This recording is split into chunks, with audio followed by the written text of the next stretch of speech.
everyone, I'm John Riley with Montana Television Network. Today I have the honor of being joined by actor, producer, philanthropist, and currently new acquaintance of mine, Mark Wahlberg. Father Stu, I guess just to start off with, how did you hear about Father Stu?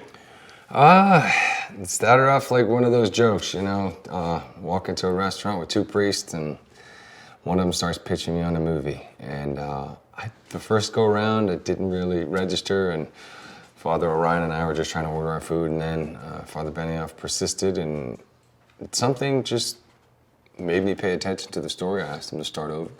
And by the end of the meal, I said, I'm going to get this movie made. And that was about 6 years ago. And quite the journey to get here, but I'm thrilled that he brought the story to me. And to talk about that, as you mentioned, it was a bit of a journey. You changed writers. You weren't exactly happy with the first script. Mm-hmm. What about this script really spoke to you?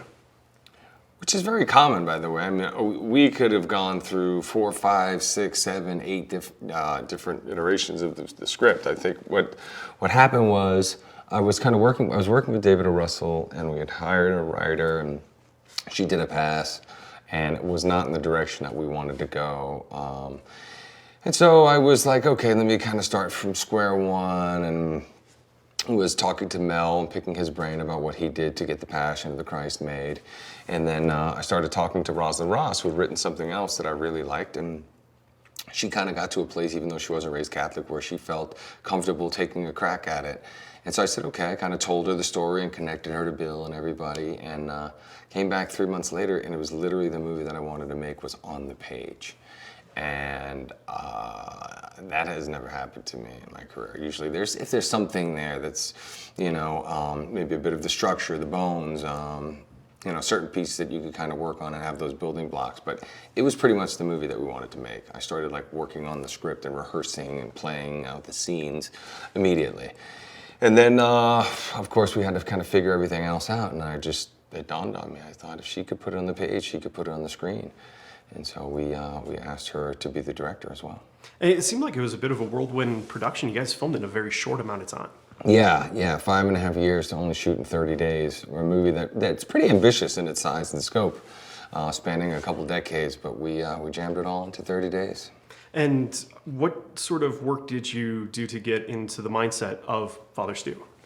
Between my own personal preparation for me having a troubled youth and all that stuff, and being in Hollywood and, being a man of faith and doing masses every week for quite some time, I was performing the duties as a priest in my home, but with another priest. And just, then when you have the material, then, that 6-7 months up until we started producing, I would act out the scenes every day. I would just play out the whole movie every day in the morning before I went to work on my last film, and at home at the end of the day, I'd get home and do the same thing. So we're pretty much ready to go. And that's what allowed me to be prepared enough to shoot it within the 30-day period.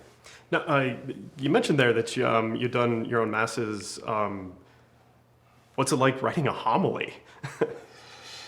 Usually, we would just kind of sit and talk about kind of whatever the readings were, and then of course where we were in life, and then talking about the movie and talking about Stu, and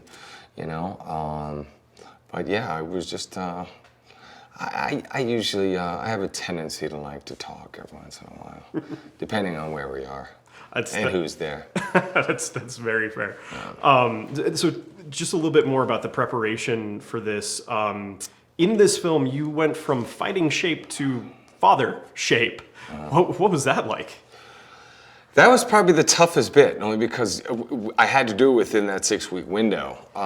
And so the eating is just, and everybody thinks, oh my God, you get to put on 30 pounds. I mean, that's got to be a dream come true. But it's not if you're doing it in the way that I did it, where you're consuming 7,000 calories a day for the first 2 weeks and then 11,000 for the last 4 weeks of the movie. all while trying to do it in the healthiest way possible. So it was not like, oh, I had cake for breakfast and then pancakes and cinnamon rolls and ice cream and all the things that I was hoping would be on the menu.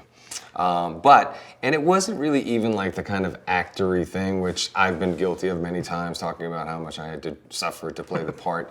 It really was such a big part of Stu's transformation. I mean, everything was really, a lot was predicated on his physicality, and he was big, strong, angry guy beating back at the world that he thought had done him wrong for quite some time. And then as he started to